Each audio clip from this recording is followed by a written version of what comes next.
열심보다 더 중요한 것은 핵심입니다. 아무리 우리가 열심히 무엇을 한다 해도 그 핵심을 빠뜨리고 열심을 가지고 있다면 그 열심은 헛된 열심이 됩니다. 우리가 무언가를 열심히 할 때 헛된 열심이 되지 않고 참된 열심이 되기 위해서는 핵심을 붙들어야 합니다. 사도 바울이 다메섹 도상에서 부활하신 예수 그리스도를 빛으로 만나기 전에는 유대교에서 굉장히 열심히 살았던 사람 가운데 하나입니다. 열심히 예수님을 핍박하고 열심히 예수님을 믿는 자들을 핍박했던 사람입니다. 그러나 예수님을 만나고 난 후에 그는 그 열심이 헛된 열심이라는 것을 알게 되었죠. 왜냐하면 예수님을 만나기 전에 열심은 핵심이 없는 열심이었기 때문에 그렇습니다. 빌립보서 2장 5절부터 8절까지 말씀입니다. 너희 안에 이 마음을 품으라. 곧 그리스도 예수의 마음이니 그는 근본 하나님의 본체시나 하나님과 동등됨을 취할 것으로 여기지 아니하시고 오히려 자기를 비워 종의 형체를 가지사 사람들과 같이 되셨고 사람의 모양으로 나타나사 자기를 낮추시고 죽기까지 복종하셨으니 곧 십자가에 죽으심이라. 아멘. 우리 신앙의 핵심은 예수 그리스도입니다. 예수님 없는 열심은 헛된 열심입니다. 교회에서 열심히 봉사하고 헌신하더라도 핵심인 예수님이 빠져서는 안 됩니다. 우리의 신앙생활을 열심히 하더라도 신앙의 핵심인 예수님을 놓쳐서는 안 됩니다. 그래서 바울은 너희 안에 이 마음을 품으라. 곧 그리스도 예수의 마음이니 라고 말씀하셨습니다. 우리가 무엇을 품고 살아갑니까? 가장 고귀하고 가장 중요하고 가장 사랑하는 것을 우리가 품고 삽니다. 우리에게 가장 소중하고 가장 귀한 것이 무엇입니까? 바로 우리의 핵심인 예수 그리스도입니다. 그러면 우리가 품어야 할 예수 그리스도의 마음은 어떠한 마음입니까? 예수 그리스도의 마음의 핵심이 무엇입니까? 사도 바울은 그것은 겸손이라고 말씀을 합니다. 우리는 예수님의 마음을 품고 살아야 합니다. 그것이 우리 신앙생활의 핵심입니다.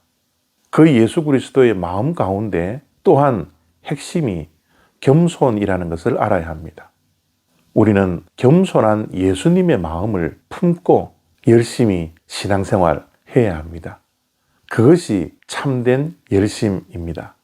그렇다면 사도 바울이 말씀하고 있는 예수 그리스도의 겸손이라는 것이 구체적으로 무엇입니까? 세 가지를 오늘 말씀 속에서 하시고 있는데요. 그 겸손은 자기 자신을 비우는 것과 자기를 낮추는 것과 죽기까지 하나님께 복종하는 것입니다. 예수님은 무엇을 비우셨습니까? 예수님은 근본 하나님의 본체이시고 하나님과 동등하신 분입니다. 그런데 예수님은 하나님으로서 가져야 할 영광과 권리와 하나님의 자리까지 포기하셨습니다. 그 모든 것들을 포기하시고 비우시고 사람으로 이 땅에 오셨던 것이죠. 또한 예수님의 겸손은 낮아지는 것입니다. 하나님이 낮아지시고 더 낮아질 수 없는 데까지 낮아지셔서 사람의 형체를 입고 이 땅에 오셨습니다. 고개 숙이는 정도의 겸손이 아니라 가장 낮은 곳에 임하시는 겸손이 예수님의 마음이요 우리가 품어야 할 겸손입니다. 예수님은 사람이 된 것만 해도 낮아지신 건데 이 땅에 오셔서 왕궁에서 태어나지 아니하고 냄새나고 더럽고 사람이 전혀 관심을 주지 않는 짐승의 밥통 구유에서 태어나셨습니다. 그리고 예수님은 십자가에 죽기까지 하나님의 뜻에 복종하셨습니다. 예수님의 겸손은 비우시고 낮추시고 하나님의 말씀에 하나님의 뜻에 철저하게 복종하시는 겸손의 마음을 가지신 것입니다. 겸손의 최고봉은 하나님의 말씀에 순종하는 겁니다.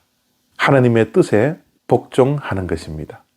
내 뜻을 주장하지 않고 내 유익을 주장하지 않고 하나님의 뜻에 철저하게 복종하는 것이야말로 그리스도의 마음을 품는 것입니다. 우리는 이 핵심을 놓쳐서는 안 됩니다. 예수님의 이러한 겸손한 마음을 늘 품고 살아야 합니다. 이 겸손한 예수 그리스도의 마음이 우리의 신앙의 핵심입니다.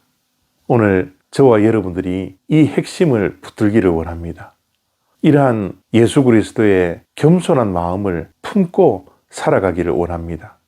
우리의 마음에, 우리의 삶에 예수님의 겸손한 마음을 품고 믿음으로 날마다 승리해 나가는 저와 여러분들 다 되시기를 바랍니다. 감사합니다.